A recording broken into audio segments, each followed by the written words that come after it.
Mindset Podcast. We are your guide as you make your way through life, getting better 1% every day. We believe that life is lived and true victory won through adversity. Nothing easy is ever worth it. We believe in the warrior ethos and support those that choose to walk that path.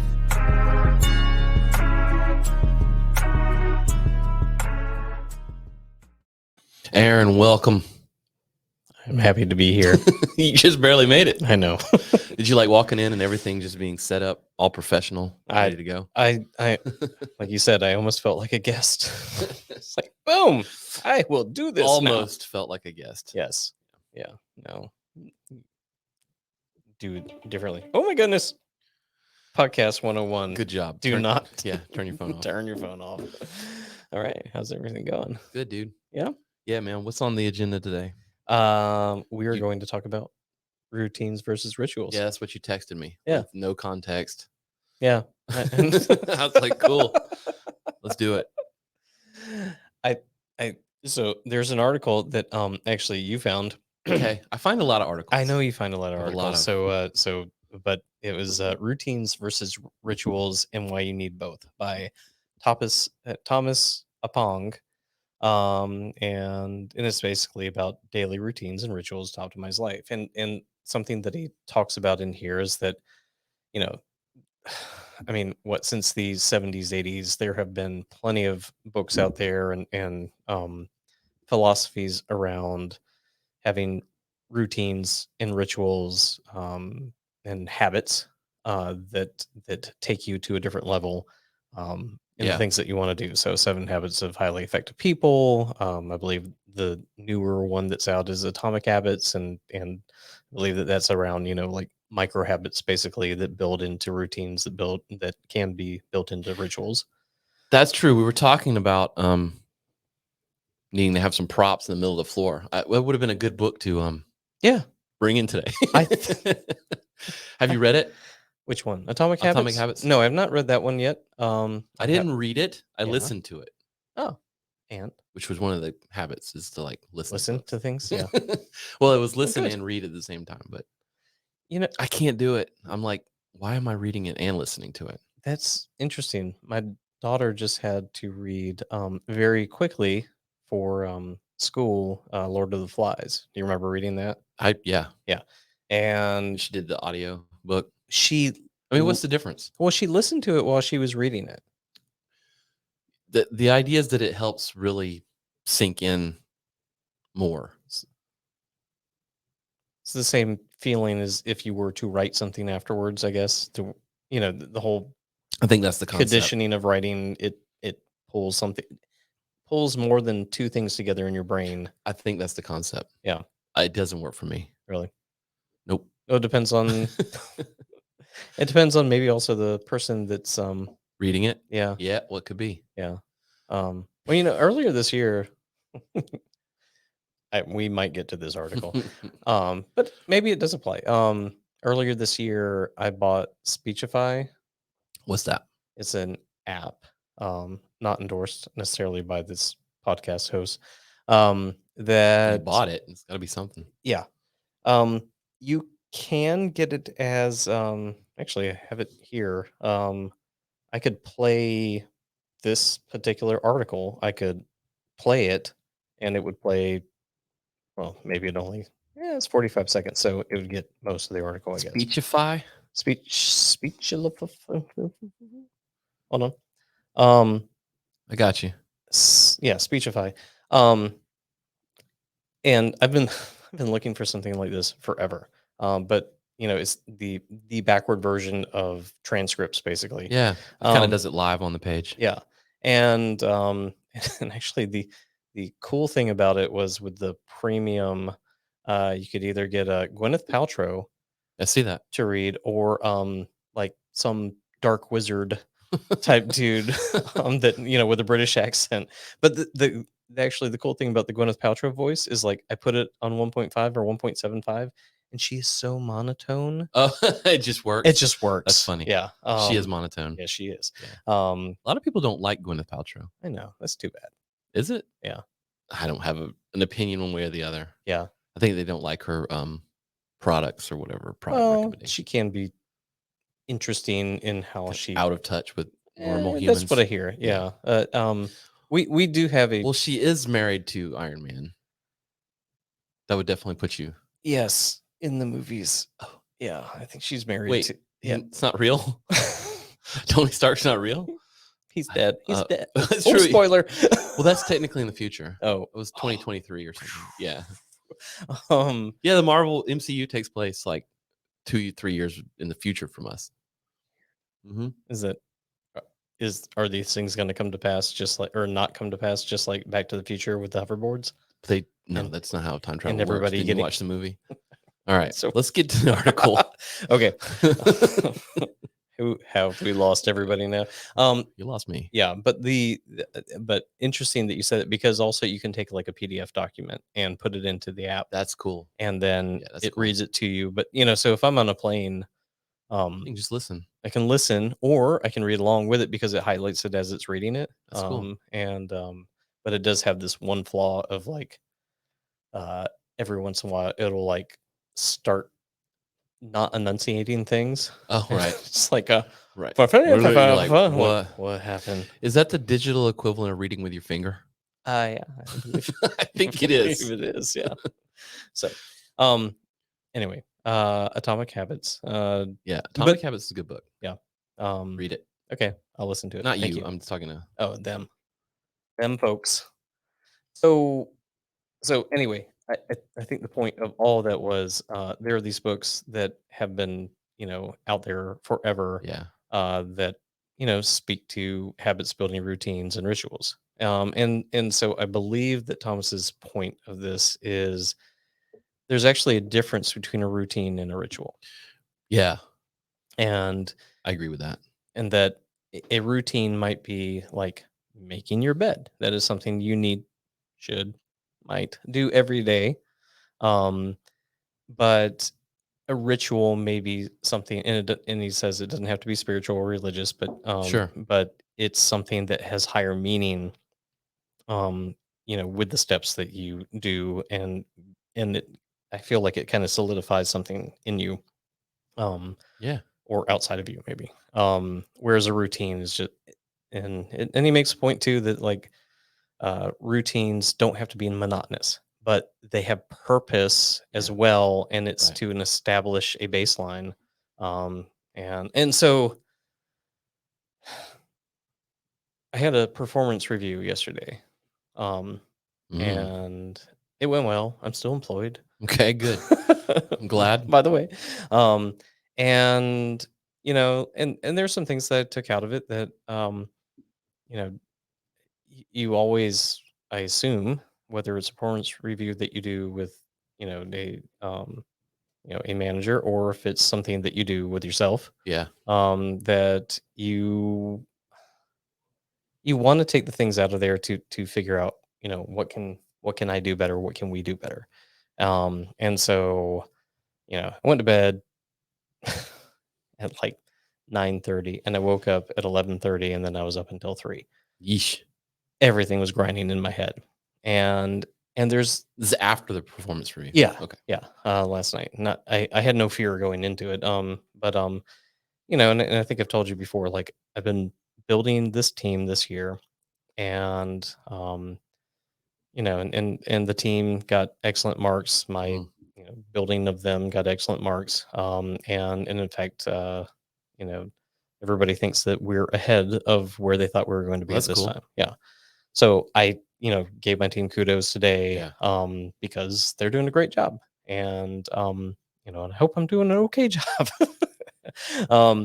So, but something that was grinding on me is that we've set up this strategy for marketing and content and things that we do, and we've worked through it all year, and there's been one missing piece of it, which is like we have like this 90-day plan that we work on, and we say like on a weekly basis, here are the things that we want to get done and everything, Yeah. and the content we want to produce.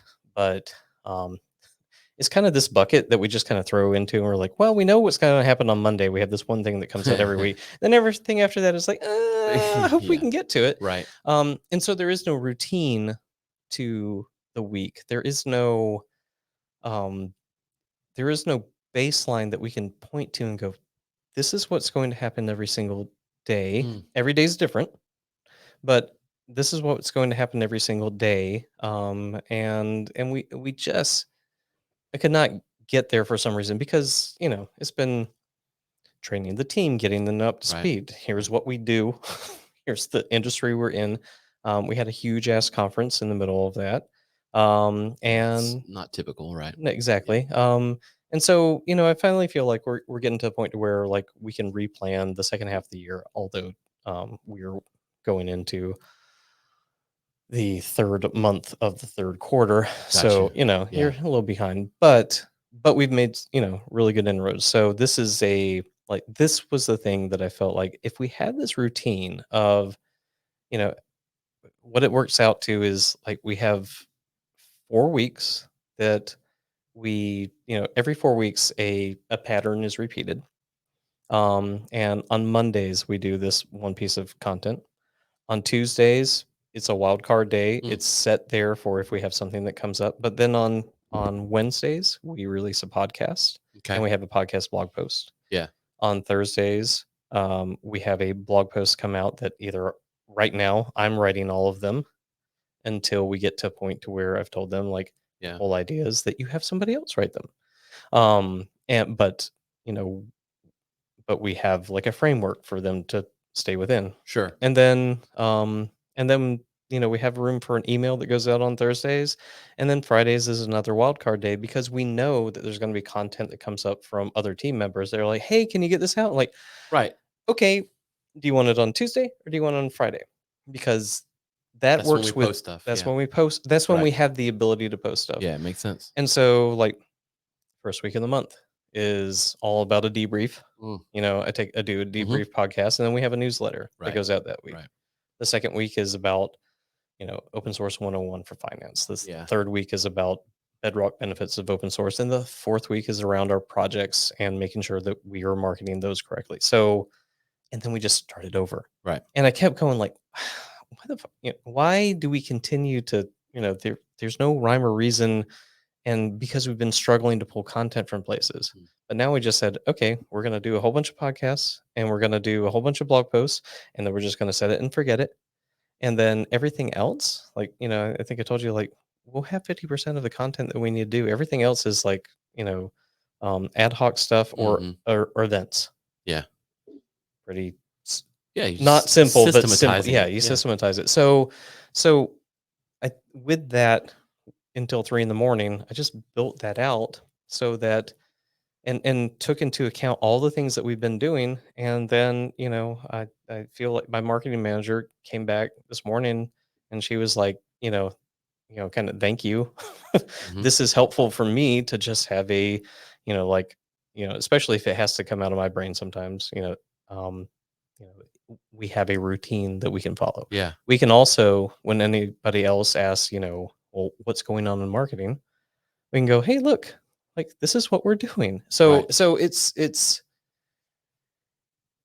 but that's not a ritual, is what Thomas is saying. Like that is just a routine. It's a whole bunch of habits put together Sure. that gets you from point A to point Z. And Point those Z. are, Wow. well, That's a I'm looking toward the end. I'm pretty like, positive outcome there. well, we want to get like Just picking on you. yeah, I know, but if I can get 4 months of content Yeah. done in 4 weeks, Right. then it is point Z. Sure. Kind of. It's the end of the year. So it doesn't necessarily have higher meaning though. I think it's a way to get from one way to another, and knowing how you're going to get there. It's a path, but it's a routine that you just follow Sure. over and over. Sure. It's a plan. Right. So Semantics. I have a story about that, but I won't go into semantic stories. Yeah, semantic stories? Yeah. Well, yeah, I got you, man. The first part is, I never think the article spoke to me because I don't think about routines as much as I think about things in terms of habits. The book Atomic Habits spoke to me because that's what I kind of focus on that. And when I'm coaching people too, it's about creating habits. You know, if you do the same thing enough times, it becomes a routine, I guess. It becomes part of your habit culture, or whatever it is. So for me, those things are smaller things. It's you've got this overarching plan of Tuesdays and what do you say, Tuesdays and Thursdays, Tuesdays and Fridays. You post something. The little routines and habits are the things that get you the stuff that you post. Yep. You know what I mean? Yeah. It's building those little, like, the hour it takes to find stuff. Yeah. That's the routine. That's the habit, right? Yeah. It builds into the plan. I don't know that I would call or think about it in terms of a ritual of, like, every Tuesday and Friday is the ritual of posting. No, That's just semantics. right. When I think of rituals, I think about, it can be scheduled. Mhm. If it's something you do like once a month or once every 4 months or something, but there's things that have higher meaning, like you were saying. Well, I mean, in martial arts, Things that change the outcome of things. yeah. Yeah, In martial arts, you yeah. have rituals, and you have your routines are based on, like, I'm Yes. assuming going into katas would be a routine, but a Yes. ritual would be like when you're going through a belt ceremony. That's it, more of a ritual. Yeah. I'm going to make a note here because I think of it in terms of micro and the macro, right? When I think of, like, this topic specifically applied to martial arts, we have lots of little micro routines, ritualistic application. Right. You use the word kata.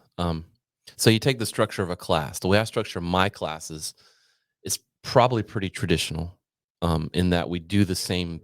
It's the same basic makeup in the class, right? So you show up for class. Time for class starts. The ritual of starting class has a little ritual. Sure. We bow. We say the same thing. We typically do kicks. We practice some basic. We call them basics, like basic, building block movements. And that's sort of like the beginning ritual. So it welcomes you, gets you warmed up, and then gets your mind in that space. Because a lot of the repeating the same movements over and over becomes ritualistic. It becomes meditative. And that's the whole point. And then they become like things that we just do. Right. And then your body learns that thing.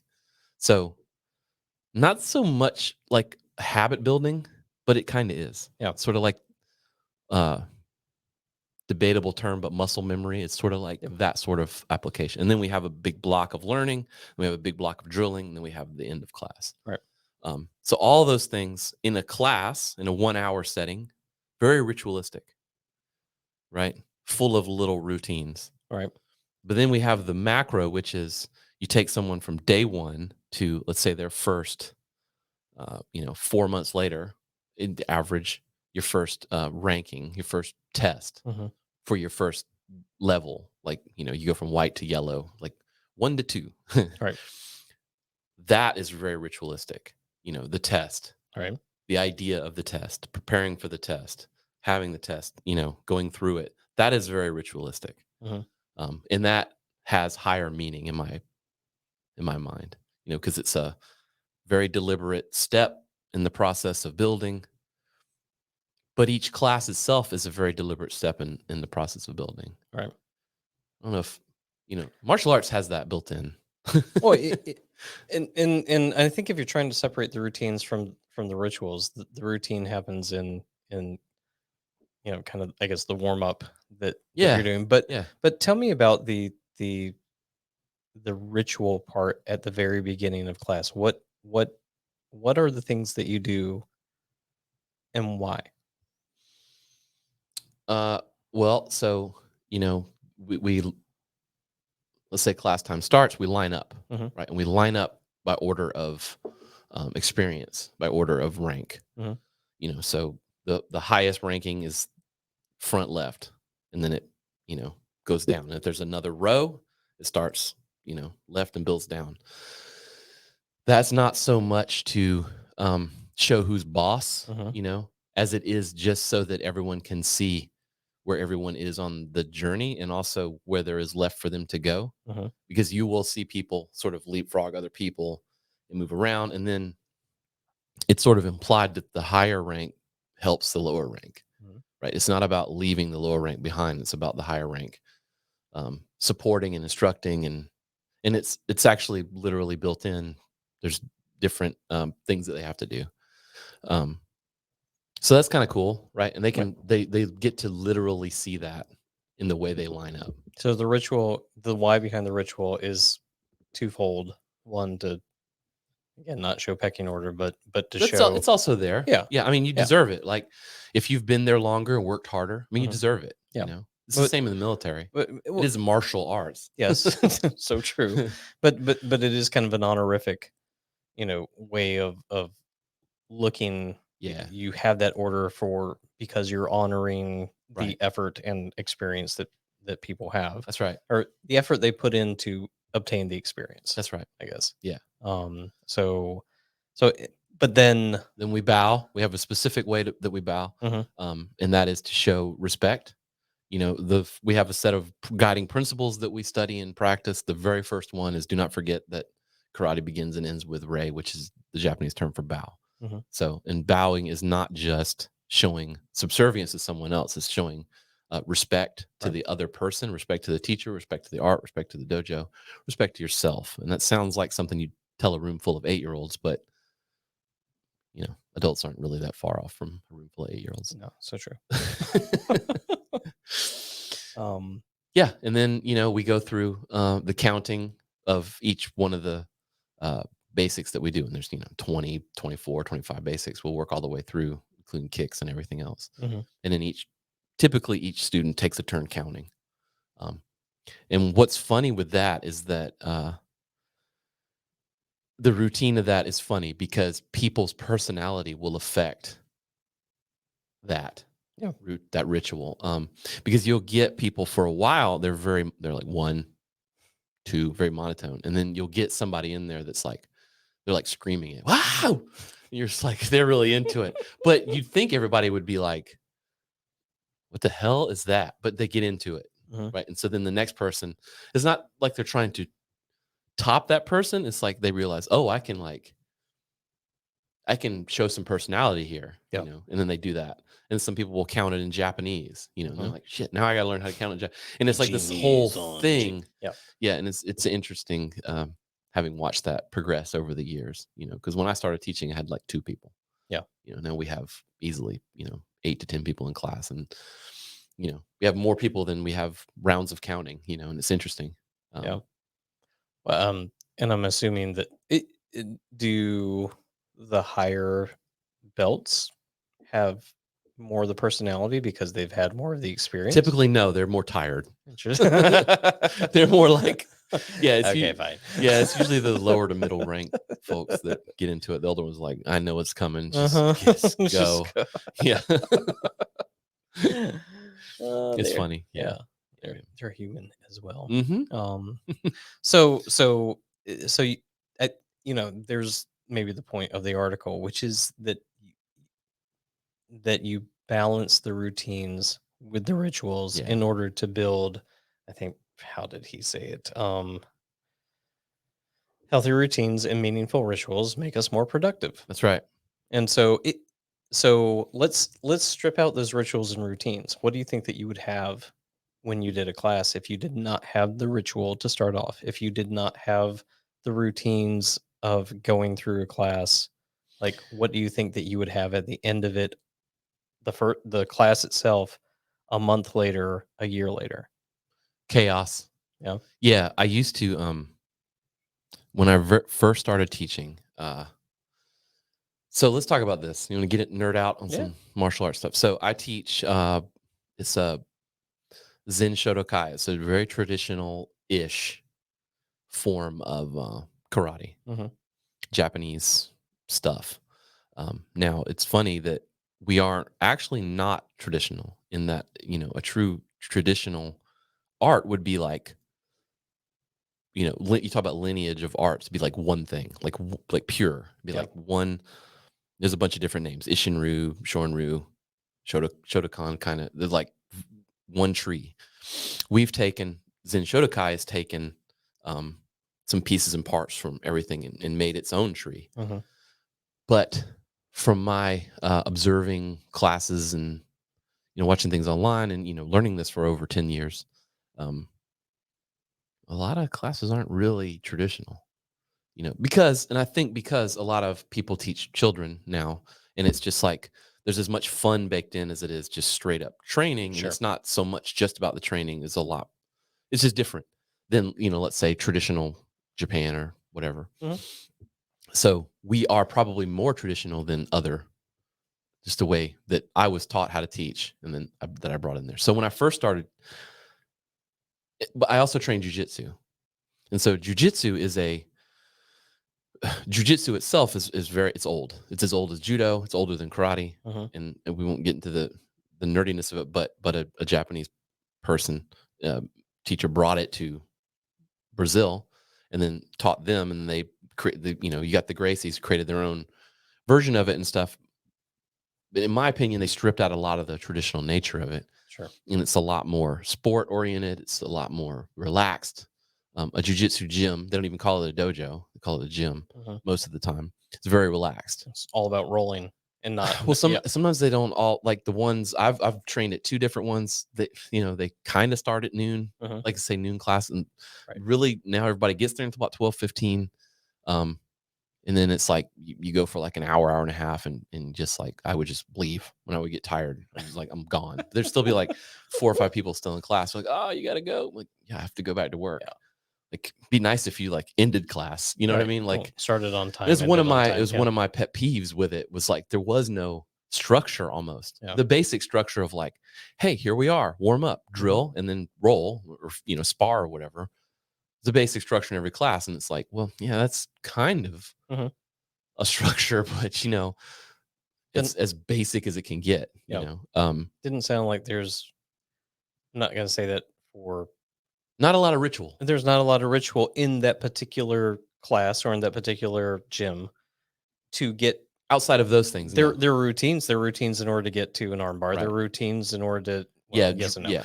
There's steps. There's steps in a thing. Yes. Right. In a technique. Yeah. And work that you do in order to get to where you can master that. Yeah. But as far as what you're saying, that not as much of the ritual. The ritual is come late, leave late. And so when I was first there, like the first, I don't know, half a year or so, I was like, that's kind of cool. I can just like, if I'm running late, I don't have to wig out, and when I'm done, I'll just leave. Right. I kind of like that. So I kind of started that way teaching. I was kind of like, whoa, I'll be here at 6:30. I know some people coming from work or whatever. Yeah. We don't really get going until about 6:45 when everybody's here, And then some nights I would just like, the first person would get there, I'd start working with them. Yeah. And then the next person, I would start working with them. And then it was just like 5 or 6 different threads, people, whatever. And then it was like, yeah, I don't like that. I mean, it's cool, but like, how do I get everyone from point A to point B? That kind of, and then as you have more people in class, that's not sustainable because even now I've had 8 to 10 people in class, and 3 of them are at this level, 3 of them are at that level, 3 of them are at that level. And it's like, whoa, like, like beginner, intermediate, and advanced. Like, how do you create an environment where each one of those little groups can thrive and still learn something? Yeah. Even though, I mean, there's still value in an advanced student working the basics. Nobody's too proud for basics, but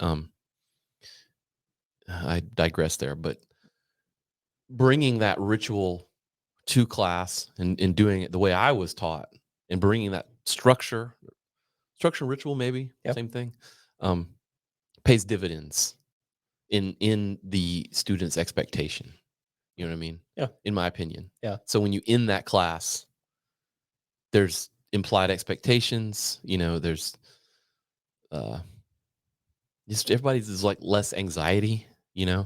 Yeah, it's a lot cooler because we've started doing some meditation and stuff at the end of class, and I think people like that. When we in class, saying in class, I'm ending the physical training 10 minutes prior, where, we'll just sit quietly for, 5 to 10 minutes and reflect on things or prepare or whatever. And that goes pretty far, I think. And then practice the visualization and stuff. No, that's always been a huge part of martial arts. But it'd be very hard to have, 12 people and, different little groups, and one's done at one time and one's done at the other time. And you're like, y'all go be quiet, and you go over there and hit each other. And I mean, it's just chaos, right?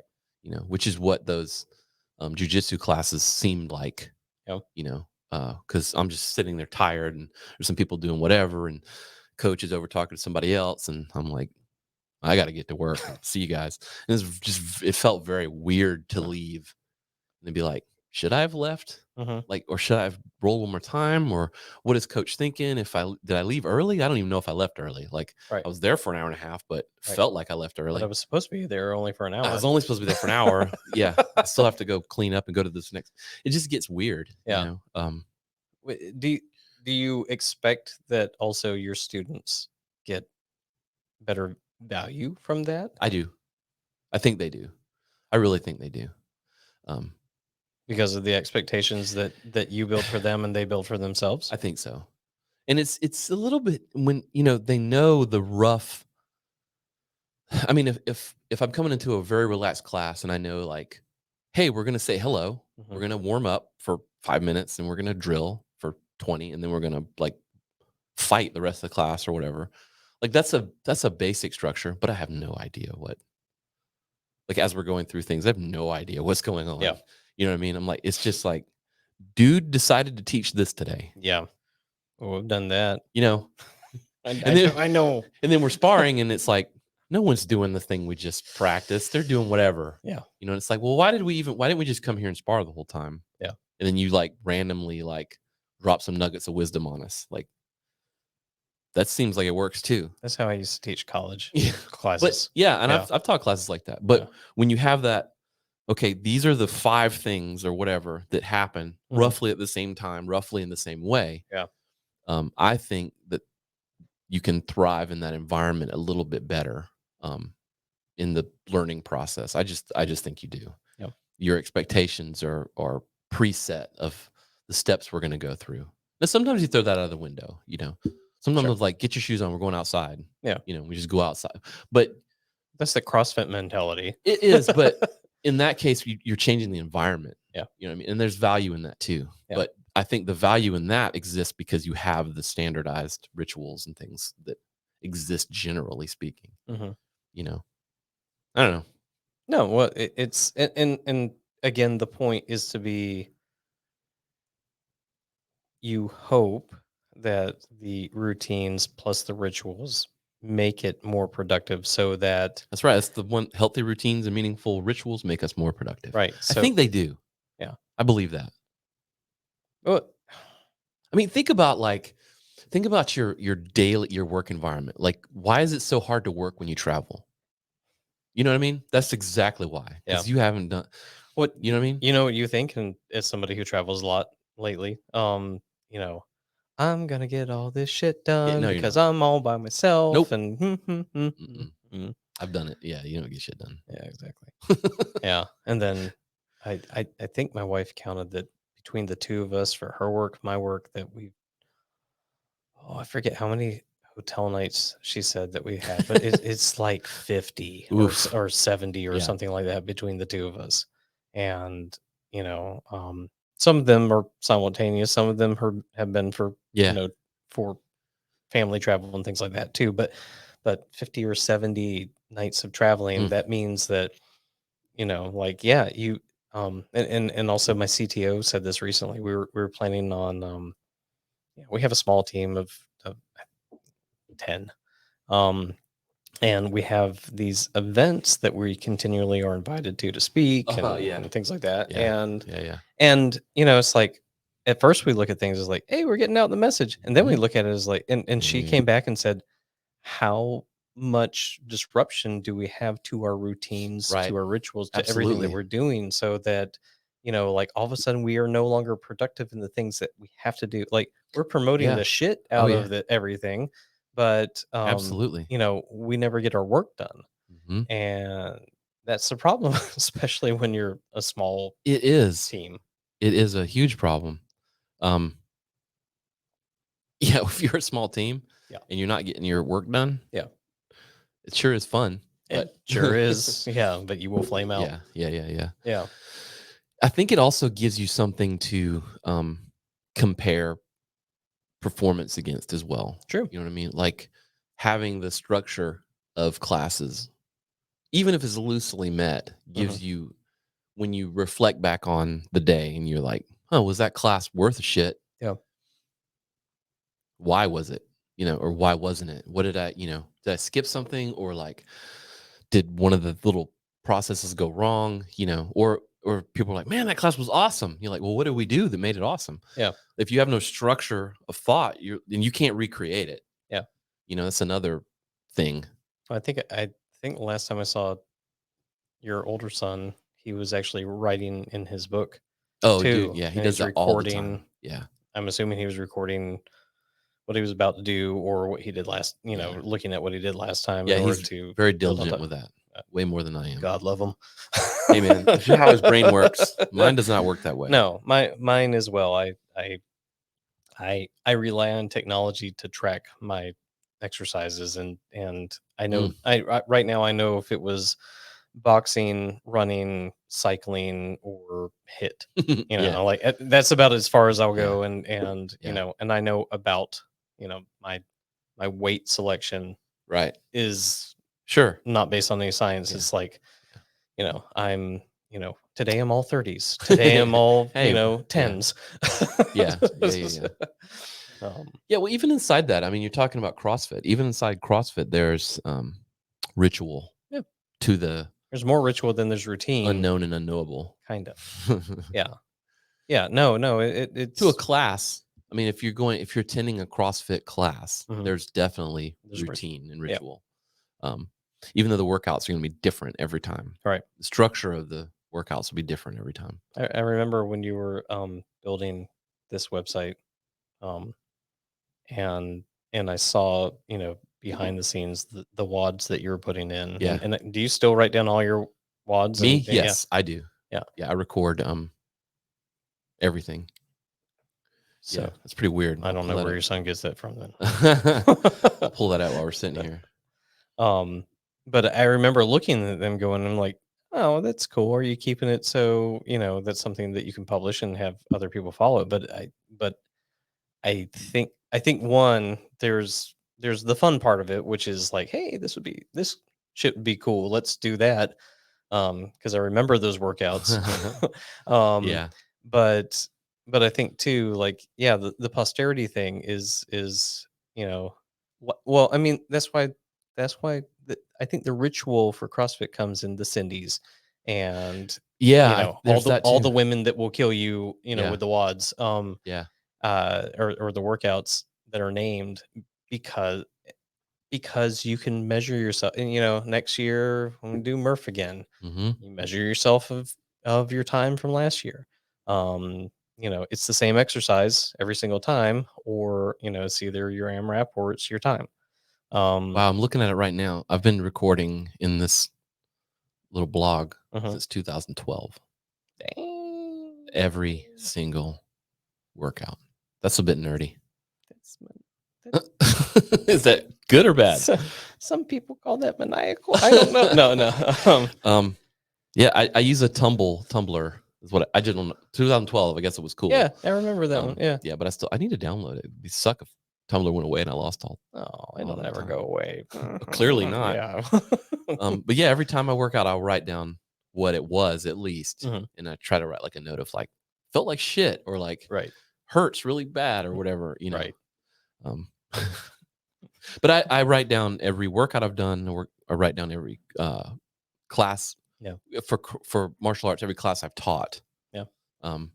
Yeah. So and train, like everything I've trained, but then also for the martial arts, the classes I've taught. Yeah. I don't write down every class I've coached. And you said you didn't do journaling. I do like 3 or 4 a day. Yeah. So it's journaling. Yeah, this is your form of journaling. Yeah. Mine's slightly different. So, but those are rituals that you have. It is. That even if you never go back and look at them. Yeah, I do though. Okay. but even if you never do, you know, like I think you can still, you know, make the connection to, oh yeah, I remember doing that last time, Yeah. and at least here's how I felt, Right. and Yeah. that if you need to go and check against it as Mm-hmm. well. So, so I can see the need for routines and Yeah. the need for rituals as well. I think so. Yeah. Good article. Yeah. I'm glad it made some sense. This go read this. Yeah, I I think that I think on the surface and what part of his point too is like Yeah. they may seem like the same thing, but if you treat them differently, then you will understand the meaning and the value of both Yeah. rituals and routines. Yeah. And I put that Muhammad Ali quote in there Yep. for my own connection. I love that quote. I don't think that you read it out loud. The fight is won or lost far away from witnesses, behind the lines, in the gym, and out there on the road, long before I dance under those lights. It's Ali. Yeah. The greatest. Yeah. Yeah, man. Without your habits and rituals, you need those. Yeah. Yep. If you've ever done anything big, you know, think about a marathon. Yeah. How many little habits you have to build up to be able to complete that marathon? That's crazy. Yeah. Or, you know, fight George Foreman. Twice. Yeah. Well, that's all I got. You want to leave anybody with anything? You good? Good. Wait a minute. I do like the other two quotes in here as well. Another boxing quote: "A champion doesn't become a champion in the ring; he's merely recognized in the ring. His becoming happens during his daily routine." Joe Louis was the man. Yep. And there's another one down there somewhere. yeah, I'll leave that one alone. Yeah. Yeah. We got two good fighter quotes. Yeah, that's good, right? Exactly. Yeah. Exactly. So so these micro behaviors, they're not insignificant habits. These atomic habits are useful. They can be. Yeah. Cool. All right. All right, man. Thanks.